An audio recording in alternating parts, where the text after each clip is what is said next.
Hello, and welcome to the first episode of Questions About God. Let's think about how logic and nature prove the existence of a supernatural creator. Imagine walking into a room that is empty except for a woman sitting in a chair in the middle of the room with a small table beside her. On the table is a cup of water. As you walk into the room, you hear her counting backwards. 3, 2, 1, 0. She then picks up the cup of water and takes a drink and tells you that she was not able to have a drink of water until she had finished counting down through all the years in the past history of nature to reach this moment when she could have a drink of water. Here is the question. Did she count down through an infinite number of years or through a finite number of years? The answer to that question is obvious when you observe her picking up the cup of water and drinking. If the number of years in the past history of nature is infinite, then she would never have made any progress in counting down from infinity to zero. No matter how long she counted, she would always have an infinite number of years left to count before she could take a drink of water. The fact that she reached zero tells you that she only had to count down through a finite number of years until she reached zero. It is exactly this same concept that shows that the past history of nature is finite, and therefore nature had a beginning. To make this clear, if an infinite number of years or cycles of the universe had to elapse one at a time before you could listen to this video, then you would never ever get to listen to this video.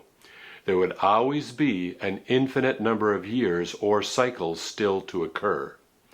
The fact that you are now listening to this video tells you that the number of years since nature began to exist, or the number of cycles that had to occur if you believe in a cyclic universe, had to be finite.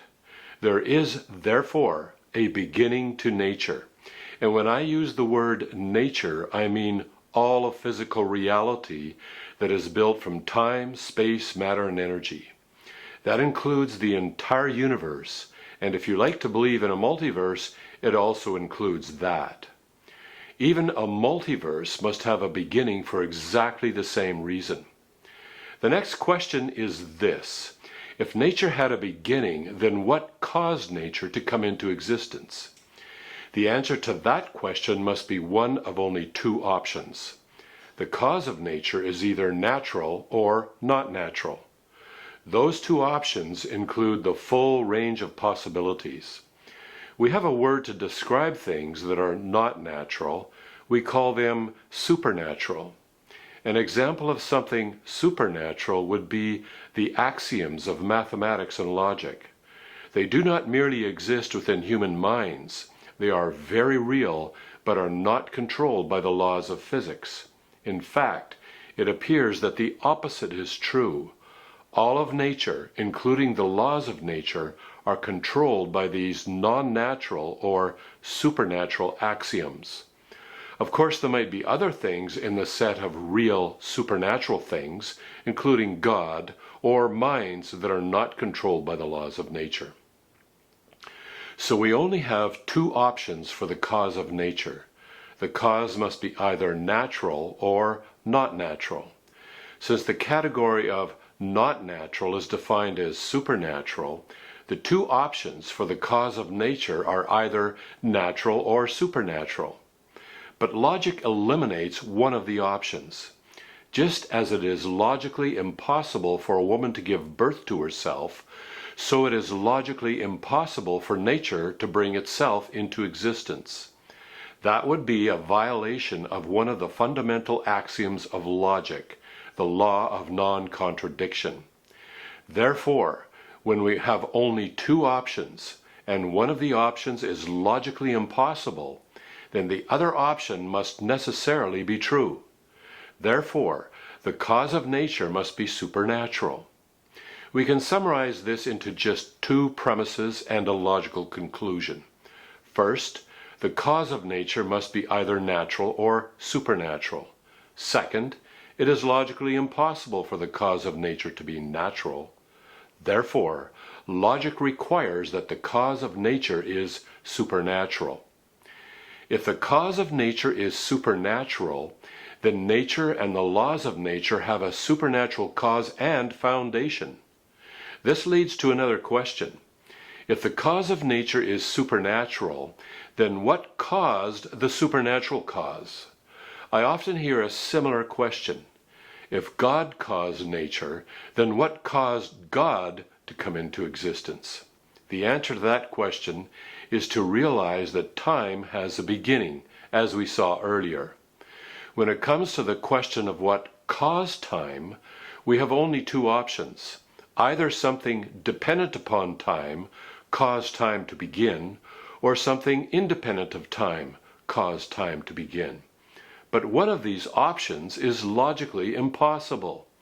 Just as it is logically impossible for a woman to give birth to herself, in a similar way, it is logically impossible for something dependent upon time to cause time to begin.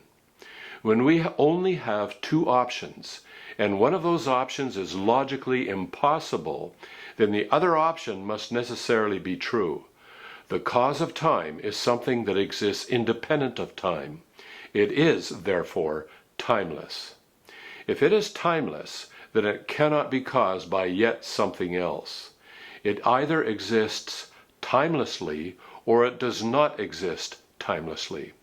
So when we are faced with a question of what caused the supernatural cause of nature, we can summarize the answer with just two premises and one logical conclusion.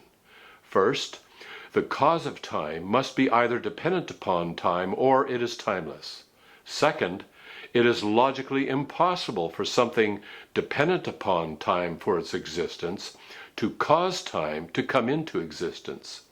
Logic requires, therefore, that the cause of time is timeless. It cannot be caused by yet something else.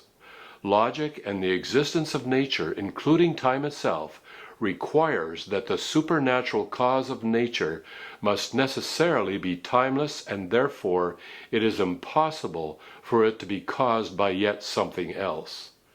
We can conclude that all the causal chains of events in this world converge in the past to a supernatural foundation and cause for natural reality. But there is one more piece of information we can obtain about this supernatural cause. Advances in science have shown that this universe is fine-tuned to support life. The precision of fine-tuning to produce any kind of universe at all that can support life is so unimaginably improbable that it leaves science with only two choices.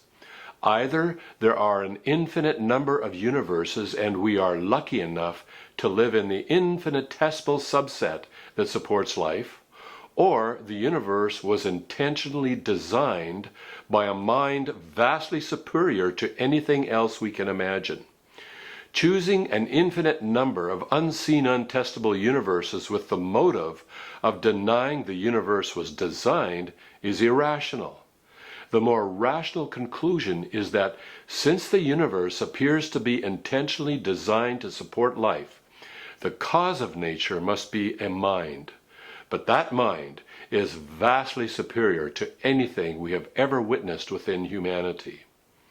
To summarize, logic, rationality, and advances in science require that there is a timeless and therefore uncaused supernatural mind that is the foundation and cause of nature. There is a supernatural creator. Now we come to new questions. First, if a mind designed the universe to contain life, has the creator ever interacted with life in the universe and, more specifically, with humanity? Second, is there any evidence that the creator of the universe has stepped into human history? We will explore these questions in the next few episodes.